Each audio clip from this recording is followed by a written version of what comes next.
Hello friends, स्वागत है मेरे इस यूट्यूब चैनल में आप सभी का। तो आज हम यूरोपियन यूनियन पर बात करने वाले हैं। यूरोपियन यूनियन कब बनाई गई, कौन कौन से नेशंस ने बनाया इसको, और ये बनी किस तरह से, किस तरह का प्रोसेस रहा यूरोपियन यूनियन को बनाने का। जैसे कि सेकेंड वर्ल्ड वार हुई, सेकेंड वर्ल्ड वार के बाद जो है सेकेंड वर्ल्ड वार का मेन सेंटर जो है वो यूरोप में रहा, तो उससे बहुत ज़्यादा डिवास्टेशन रही। उसकी वजह से इन कंट्रीज़ को ये समझ में आया कि ये लड़ाई में कुछ नहीं रखा है, बल्कि एक यूनियन बनाई जाए जिससे प्रोग्रेस हो नेशन की, कलेक्टिवली आगे बढ़ाया जाए नेशंस को।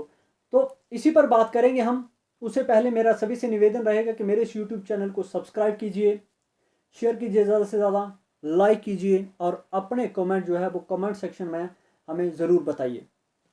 तो चलिए इसको शुरू करते हैं। इसमें आज डिस्कस करने वाले हैं हम कि यूरोपियन यूनियन कब बनाई गई, इसका प्रोसेस कैसे रहा, और इसके मेन जो इंस्टीट्यूशन हैं उन पर डिस्कशन करेंगे। मेन इंस्टीट्यूशन कौन कौन से हैं इसके,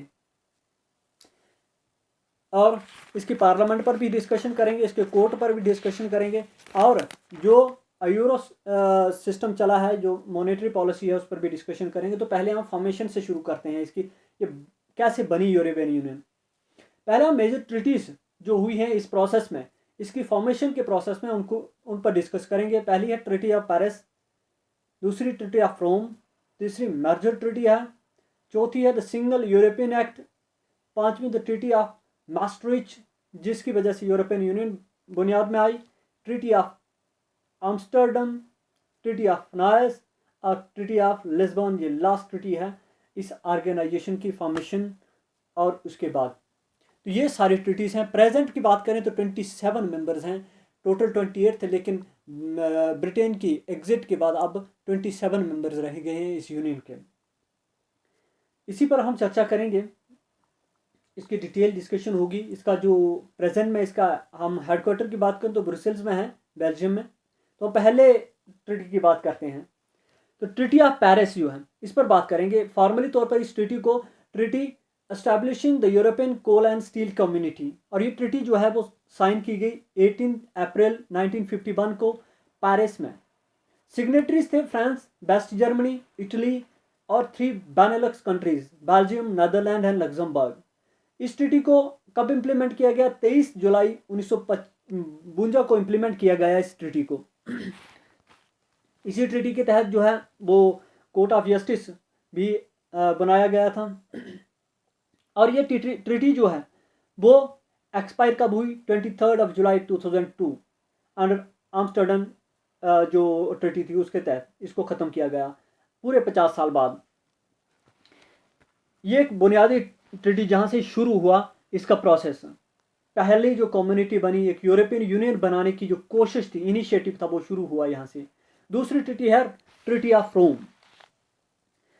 इसको ऑफिशियली तौर पर treaty establishing the European economic community, जिसने यूरोपियन इकोनॉमिक कम्युनिटी इस्टेब्लिश की, ये साइन कब की गई? 25 मार्च 1957 को इसको साइन किया गया कैपिटो लाइन हिल, रोम में। सिग्नेटरीज सेम थे, Belgium, France, Italy, Luxembourg, Netherlands और वेस्ट जर्मनी। और ये एग्जिस्टेंस में कब आई? 1 जनवरी 1958 को। किस नाम से? Under the name of functioning of European union. किस नाम से? Under the name of functioning of European union. इस नाम से जो है ये एग्जिस्टेंस में आई। इसको यूरोपियन कम्युनिटीज के नाम से भी जाना जाता है। किस नाम से जाना जाता है? यूरोपियन कम्युनिटीज के नाम से। नेक्स्ट हम बात करते हैं नेक्स्ट ट्रिटी की, लेकिन उससे पहले इसके कुछ मेन व्यूज जो हैं हम डिस्कस कर लेते हैं। इसमें यूरोपियन इकोनॉमिक कम्युनिटी जो है वो क्रिएट की गई, जो मैंने आपको बताया। इसमें यूरोपियन इकोनॉमिक कम्युनिटी जो है वो सेकेंड ट्रिटी के तहत क्रिएट की गई। इसके बाद हम बात करेंगे मर्जर ट्रिटी की। इसको ट्रिटी ऑफ वर्सलेस भी कहा जाता है, क्योंकि ये साइन वर्सलेस में की गई थी। इसने क्या किया? इस ट्रिटी के तहत जो एग्जीक्यूटिव इंस्टीट्यूशंस थे अलग अलग यूरोपियन यूनियंस के, उनको यूरोपियन कम्युनिटीज के उनको एक कर दिया, उनको यूनिफाई कर दिया। So unified the executive institution of European coal and steel community, atomic energy community and economic community. इन सभी के इंस्टीट्यूशन को क्या किया इसने? यूनिफाई किया। क्या किया? यूनिफाई कर दिया। ये ट्रीटी जो है वो साइन 8 अप्रैल 1965 को हुई। लोकेशन ब्रुसेल्स थी, बेल्जियम में। और ये इंप्लीमेंट कब हुई? 1 जुलाई 1967 को। और ये एक्सपायर हो गई 1 मई 1999 को अंडर आम्स्टरडम ट्रीटी। इस ट्रीटी के तहत क्या किया गया कि एक कमीशन बनाया गया, commission of economic, European economic community, और एक काउंसिल बनाई गई, council of European economic community की। दूसरी जो थी, किस किस को रिप्लेस किया? जो कमीशन और काउंसिल्स थी अलग अलग, यूरो एटम या फिर हाई अथॉरिटीज, या फिर दूसरी जो काउंसिल्स थी जो उसकी थी, क्या कहते हैं, जो first European coal and steel community बनी थी। तो इनको ख़त्म करके ये दो नई बॉडीज़ बनाई गई, एक कमीशन बनाया गया और एक काउंसिल बनाई गई यूरोपियन इकोनॉमिक कम्युनिटीज़ की। ये थी हमारी थर्ड जो सबसे महत्वपूर्ण कह सकते हैं बॉडीज़ की। एक चीज़ बताएं तो लीगली तौर पर ये तीनों बॉडी जो है वो इंडिपेंडेंट रही। कानूनी तौर पर अगर हम कहें तो ये तीनों बॉडी जो है वो इंडिपेंडेंट रही है। अब आगे नेक्स्ट चलते हैं हम। नेक्स्ट आता है इसमें सिंगल यूरोपियन एक्ट। क्या आता है? Single European act. लेकिन इस सिंगल यूरोपियन एक्ट से पहले कुछ कंट्रियों ने ज्वाइन किया था यूरोपियन यूनियन के। उनमें यूके, आयरलैंड, डेनमार्क, इन्होंने 1973 में, और 1981 में ग्रीस ने, 1986 में स्पेन और पुर्तगाल ने जो है इस यूनियन को ज्वाइन किया था। इस एक्ट की बात करें हम सिंगल, तो ये पहली मेजर रिवीजन थी 1957 की ट्रीटी जो रोम में हुई थी। इसको साइन किया गया लग्जमबर्ग ने, कुछ नेशंस ने 17 फरवरी 1986 को, और कुछ ने हैगो में साइन किया 28 फरवरी 1986 में। दो जगहों पर ये ट्रीटी साइन की गई। और ये इंप्लीमेंट जो हुई 1 जुलाई 1987 को इंप्लीमेंट हुई अंडर डिलोर्स कमीशन। सिग्नेटरीज थे इसमें, मेन कुछ कंट्रीज ऐड हुई, वो भी इसमें सिग्नेटरीज थी: Belgium, Denmark, Greece, France, Germany, Ireland, Italy, Luxembourg, Netherlands, Portugal, Spain और यूनाइटेड किंगडम। ये इसकी मेन सिग्नेटरी कंट्रीज थी। ये मेजर रिवीजन थी। और इस एक्ट की वजह से क्या हुआ कि इसने एक ऑब्जेक्टिव, एक सिंगल मार्केट का ऑब्जेक्टिव रखा कि 31 दिसंबर 1992 तक जो है यूरोपियन जो कंट्रीज हैं उनकी एक सिंगल मार्केट बनाई जाए, एक सिंगल पॉलिटिकल कोऑपरेशन जो है एक फॉरम बनाई जाए, और एक सिंगल जो है फॉरेन और सिक्योरिटी पॉलिसी जो है वो कॉमन बनाई जाए इन सभी नेशंस के लिए। जितनी भी इसके मेंबर कंट्रीज हैं उनके लिए एक कॉमन फॉरेन पॉलिसी और एक कॉमन सिक्योरिटी पॉलिसी जो है वो हो, उसकी तरफ जो है इसका ये कदम था। तो नेक्स्ट हम बात करेंगे अगले पॉइंट पर इसके, जिसमें maastricht ट्रीटी आएगी। महत्वपूर्ण ट्रीटी है सबसे, जिसने मेन बुनियाद रखी इस यूरोपियन यूनियन की, उस पर बात करेंगे। लेकिन उसके बेसिक्स में हम कुछ आपको बताते हैं कि 1990 में जो डिसइंटीग्रेशन हुई यूएसएसआर की, उसके बाद जो है जर्मनी की यूनिफिकेशन होगी। और जर्मनी की यूनिफिकेशन के बाद जो ईस्ट जर्मनी था जो कम्युनिस्ट के अंडर था वो भी यूरोपियन यूनियन में आ गया। तो अब बात करते हैं हम सबसे महत्वपूर्ण ट्रीटी की, the treaty of maastricht। Officially तौर पर इसको ट्रीटी ऑन यूरोपियन यूनियन कहा जाता है। यह ट्रीटी ड्राफ्ट की गई 9 और 10 दिसंबर 1991 को। यूरोपियन काउंसिल ने इसको ड्राफ्ट किया maastricht में। इसके मेन आर्किटेक्ट कौन थे, किसने ड्राफ्ट किया? मेन ड्राफ्टर थे हेलमुट कोल और फ्रैंकस मिट्रांड। और ये ट्रीटी साइन की गई 7 फरवरी 1992 को। कहाँ साइन की गई है? maastricht, नीदरलैंड में। maastricht में इसको ड्राफ्ट किया गया और maastricht में ही इसको साइन किया गया। मेन सिग्नेटरी जो थे, जो भी इस वक्त यूरोपियन कम्युनिटीज के मेंबर थे, उन सभी ने इसको साइन किया। जो भी अब तक इसमें मेंबर्स थे सभी ने, उन्होंने सभी सिग्नेटरी हैं। और ये ट्रीटी जो है वो इम्प्लीमेंट कब हुई? 1 नवंबर 1993 को इम्प्लीमेंट हुई। और इस ट्रीटी के तहत जो है यूरोपियन यूनियन एग्जिस्टेंस में आई। और इसके जो मेन पिलर्स हैं उनकी बुनियाद भी इसी ट्रीटी ने डाली। इसकी एक तो यूरोपियन यूनियन के, और दूसरी जो इसकी मेन ऑर्गेनाइजेशंस हैं। इसका मेन मोटिव था कि जो यूरोपियन इंटीग्रेशन का प्रोसेस है उसको बढ़ाया जाए। इसके मेन जो काम थे, एक तो इसने रीनेम किया, यूरोपियन इकोनॉमिक जो कम्युनिटी थी उसको रीनेम करके यूरोपियन कम्युनिटी में कन्वर्ट कर दिया। और दो और नए पिलर जो है इसने स्थापित किए, वो था common foreign and security policy, जो जिसके बात हमने पिछले एक्ट में की थी, वो इसमें लाई गई। और दूसरा cooperation in the field of justice and home affairs. ये दो नए पिलर यानी 3 पिलर जो ट्रीटी बन गई है। अब जो यूरोपियन यूनियन है वो 3 उसके मेन पिलर बन गए। नेक्स्ट ट्रीटी हमारी ट्रीटी ऑफ आम्स्टरडम। ये महत्वपूर्ण ट्रीटी है, ये भी हमारी ट्रीटी ऑफ आम्स्टरडम। लेकिन इससे पहले 1995 में ऑस्ट्रिया, स्वीडन और फिनलैंड जो है उन्होंने इस यूनियन को ज्वाइन कर लिया था, यूरोपियन यूनियन को। तो ये ट्रीटी जो है वो एक अमेंडिंग ट्रीटी है। यूरोपियन यूनियन पर जो ट्रीटी बनी थी maastricht, उसको अमेंड किया गया है। 2 अक्टूबर 1997 को साइन किया गया और ये 1 मई 1999 को इम्प्लीमेंट हुई ये ट्रीटी। इस ट्रीटी के तहत जो यूरोपियन कम्युनिटीज़ को एस्टैब्लिश किया गया और कुछ सर्टेन एक्ट जो है वो बनाए गए। और इसने सब्सटेंशियल चेंजेस की कौन सी ट्रीटी में? ट्रीटी ऑफ maastricht में। आम्स्टरडम ट्रीटी जो है इसने ट्रीटी ऑफ maastricht में कुछ सब्सटेंशियल चेंजेस जो है वो की। इसके बाद जो है कुछ और नेशन जो हैं जिन्होंने इस यूनियन को ज्वाइन किया, उनमें 2004 में पोलैंड, हंगरी, स्लोवेनिया, द चेक Republic, Latvia, Estonia, Lithuania, Cyprus and Malta, ये कुछ कंट्रीज हैं जिन्होंने इस यूनियन को ज्वाइन किया। कब किया इन्होंने ज्वाइन? 2004 में। और 2004 के बाद फिर ज्वाइन किया 2007 में बुल्गारिया और रोमानिया ने। और जो सबसे लास्ट में ज्वाइन किया वो क्रोएशिया है, जिसने 2013 में ज्वाइन किया था यूरोपियन यूनियन को। तो इसके बाद की ट्रीटी जो है वो ट्रीटी ऑफ नाइस है, उसको हम डिस्कस करते हैं। कौन सी ट्रीटी है? Treaty of nice. ये ड्राफ्ट की गई 11 दिसंबर 2000 में और साइन किया गया इसको 26 फरवरी 2001 में। लोकेशन रही कहाँ साइन किया गया? इसको नाइस, फ्रांस में। और ये इम्प्लीमेंट हुई 1 फरवरी 2003 में। कब हुई इम्प्लीमेंट?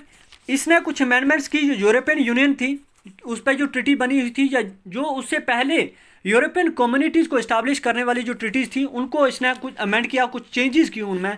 और जो एक्ट बने थे उस दौरान में उनमें कुछ बेसिक चेंजेस जो हैं इस ट्रीटी के तहत की गई। कौन सी ट्रीटी के तहत? ट्रीटी ऑफ नाइस के तहत। सो नेक्स्ट ट्रीटी है हमारी treaty of Lisbon. Treaty of Lisbon, या इसको रिफॉर्म ट्रीटी भी कहा जाता है। ये मेजर रिफॉर्म लाई गई थी maastricht ट्रीटी में। ये ट्रीटी जो है साइन की गई 13 दिसंबर 2007 में लिस्बन में, यानी कि लिस्बन में, पुर्तगाल में ये साइन की गई। और इसको सील किया गया 18 दिसंबर 2007 में। लेकिन इसको इम्प्लीमेंट जो है वो 1 दिसंबर 2009 में किया गया। और इसमें सिग्नेटरी जो थे, जिन्होंने भी 2007 तक ये यूरोपियन यूनियन ज्वाइन कर ली थी, जितने भी मेंबर थे वो सारे इसके सिग्नेटरी थे, सभी ने इस पर साइन किए हुए थे। ये एक इंटरनेशनल एग्रीमेंट था और इसने 2 मेन ट्रीटीज़ को अमेंड किया था, जो कॉन्स्टिट्यूशनल बेसिस बन रही थी किसका? यूरोपियन यूनियन का। इसमें प्रोमिनेंट चेंजेस क्या आई थी? एक तो इसने चेंज किया कि जो यूनानिमिटी थी, कि यूनानिमस कोई भी लॉ पास हो तो यूनानिमिटी होनी चाहिए सभी मेंबर्स के बीच में, उसको इसने क्वालिफाइड मेजॉरिटी वोटिंग में कन्वर्ट कर दिया कि 45 जो पॉलिसी एरियाज़ हैं उनमें सिर्फ सिंपल मेजॉरिटी जो है वो, क्वालिफाइड मेजॉरिटी जो है वो चाहिए होगी कोई भी लॉ पास करने के लिए। दूसरी तरफ इसने एक पावरफुल यूरोपियन पार्लियामेंट जो है वो इस्टेब्लिश कर दी विद बाइकैमरल लेजिस्लेचर, और उसके साथ ही एक काउंसिल ऑफ मिनिस्टर भी बना दी उसके साथ इसने एक जो प्रेसिडेंट ऑफ यूरोपियन काउंसिल भी बनाया इस ट्रीटी के तहत, और एक high representative of union for foreign affair और सिक्योरिटी पॉलिसीज़ के लिए भी अपॉइंट किया। इस ट्रीटी ने और क्या बनाया? एक यूनियन बिल ऑफ राइट बनाया, जिसको चार्टर ऑफ फंडामेंटल राइट्स कहा गया है। ये सभी जो मेंबर नेशन है उन पर वाइंडिंग है ये। और सबसे महत्वपूर्ण चेंज इसमें the first treaty gave members state the explicit legal right leave the European Union and established procedure to do so। और इसने पहली बार ये राइट दिया किसी भी नेशन को इससे निकलने का, कि कोई भी नेशन जो है वो यूरोपियन यूनियन छोड़ सकता है, लेकिन उसके लिए एक प्रोसीजर होगा। जैसे ब्रिटेन जो है उसने यूरोपियन यूनियन को छोड़ा एक प्रोसीजर के साथ, जिसमें उसने फुल प्रोसीजर जो है वो फॉलो किया।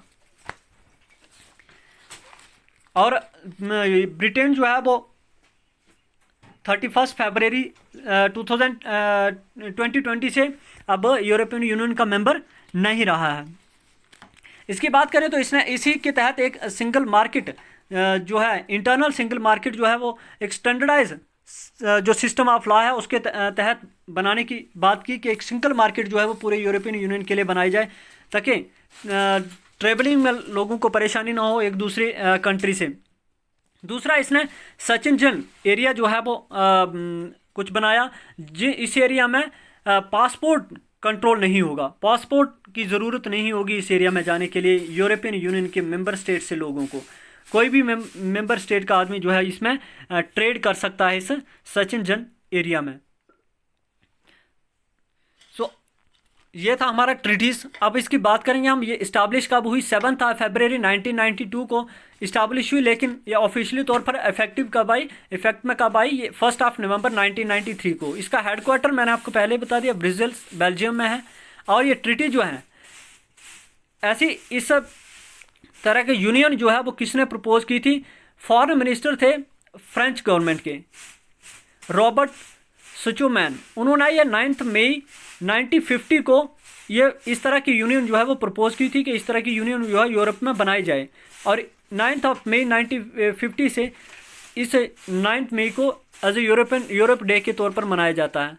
एक मॉनेटरी पॉलिसी लाई गई यूरोप में 99 में, और जिसके तहत यूरो जो है वो करेंसी जो है वो इंट्रोड्यूस की गई, कॉइन इंट्रोड्यूस की गई, जिसमें 19 मेंबर स्टेट जो थी इसकी, उन्होंने इसको एक्सेप्ट किया। अब बात करते हैं इसके मेन जो यूरोपियन यूनियन के 5 बॉडीज़ हैं उन पर बात करते हैं। तो फर्स्ट है इसमें यूरोपियन कमीशन। यूरोपियन कमीशन एक ड्राइविंग फोर्स है जो इसको चलाता है पूरी यूरोपियन यूनियन को, और ये एग्जीक्यूटिव ब्रांच है। इसका काम है लॉ को प्रपोज करना। यूरोपियन पार्लियामेंट को लॉ प्रपोज करती है ये। यूरोपियन पार्लियामेंट की बात करें, इसकी यूरोपियन कमीशन का काम होता है कि लॉ को प्रपोज करना और इम्प्लीमेंट करना, और जो भी ट्रीटी होती हैं यूरोपियन यूनियन के नाम से उनको ये साइन करता है, और जो भी यूरोपियन यूनियन के अफेयर्स होते हैं उसको डे टू डे मैनेज करता है।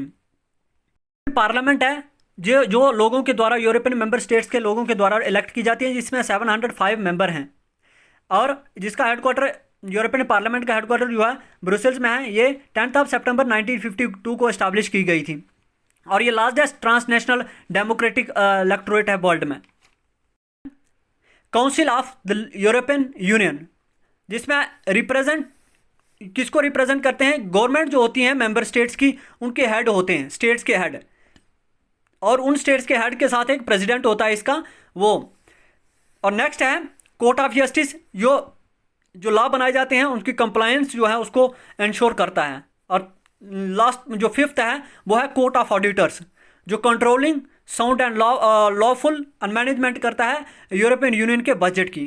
तो ये थी इसके 5 मेन बॉडीज़ जो यूरोपियन यूनियन को चलाती हैं, उसके लिए लॉ फ्रेम करती हैं, एग्जीक्यूट करती हैं, जुडिशरी जो है उस पर चेक रखती है। ये यूरोपियन यूनियन जो बजट है वो कोर्ट ऑफ ऑडिटर्स जो है वो मैनेज करते हैं। इसके फ्लैग की बात करें तो फ्लैग जो है वो 1986 से यूरोपियन इकोनॉमिक कम्युनिटी जो है वो यूज़ कर रही है अलग से, जिसमें 12 स्टार जो है वो सर्कल शेप में बने हुए हैं। नेक्स्ट है कोर्ट ऑफ जस्टिस। ये हाईएस्ट कोर्ट है यूरोपियन यूनियन का, जिसको इनफॉर्मली तौर पर यूरोपियन कोर्ट ऑफ जस्टिस भी कहा जाता है। इसकी बुनियाद 1952 में रखी गई थी। इसका यूरिसडिक्शन की बात करें तो ये यूरोपियन यूनियन के जितने भी इसके मेंबर स्टेट्स हैं वहाँ पर इसका यूरिसडिक्शन है। हेडक्वार्टर इसका कहाँ है? किर्चबर्ग में है, लग्जमबर्ग सिटी में। और ये सिर्फ अपील कोर्ट है। जो भी नेशनल सुप्रीम कोर्ट हैं इन कंट्रीज़ के, वहाँ से अगर कोई केस सॉल्व नहीं होता तो वो अपील करते हैं फिर कहाँ पे? यूरोपियन यूनियन में। इसमें 27 जजेस हैं, हर कंट्री को एक मेंबर दिया गया है, और 11 जो है वो एडवोकेट जनरल्स हैं इसमें। तो ये था यूरोपियन यूनियन के बारे में, जिसमें हमने डिटेल में डिस्कशन की, हर पार्ट को डिस्कस किया हमने। तो शुक्रिया हमारे साथ बने रहने के लिए। हमारे इस चैनल को सब्सक्राइब कीजिए, लाइक कीजिए, शेयर कीजिए वीडियो को ज़्यादा से ज़्यादा, और अपने व्यूज जो है वो कमेंट बॉक्स में हमें ज़रूर बताइए। तो इसमें हमने क्या क्या डिस्कस किया, यूरोपियन यूनियन कब बनी, इसकी मेन ट्रीटीज़ को डिस्कस किया हमने, और मेन ट्रीटी के साथ साथ हमने यूरोपियन पार्लियामेंट को डिस्कस किया। यूरोपियन पार्लियामेंट जो है जिसमें कितने मेंबर थे, 705, जो ट्रांसनेशनल, और ये एक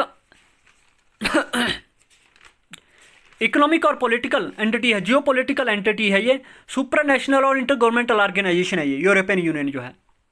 इसकी कैपिटल को डिस्कशन किया हमने, ब्रसेल्स में इसकी कैपिटल है। इसके जो कोर्ट ऑफ जस्टिस है उसका किर्चबर्ग में जो है हेडक्वार्टर है। इन चीज़ों को हमने डिस्कस किया। और इसकी मेन फाउंडिंग ट्रीटी जो है वो ट्रीटी ऑफ maastricht है। इसकी बुनियाद जो है वो कब रखी गई, 7 फरवरी 1992 को, लेकिन ये इफेक्टिव कब हुई, 1 दिसंबर 1993 को। तो ये था आज का हमारा टॉपिक जिसमें हमने डिटेल में यूरोपियन यूनियन पर डिस्कस किया। शुक्रिया आप सभी का हमारे साथ बने रहने के लिए। धन्यवाद। जय हिंद, जय भारत।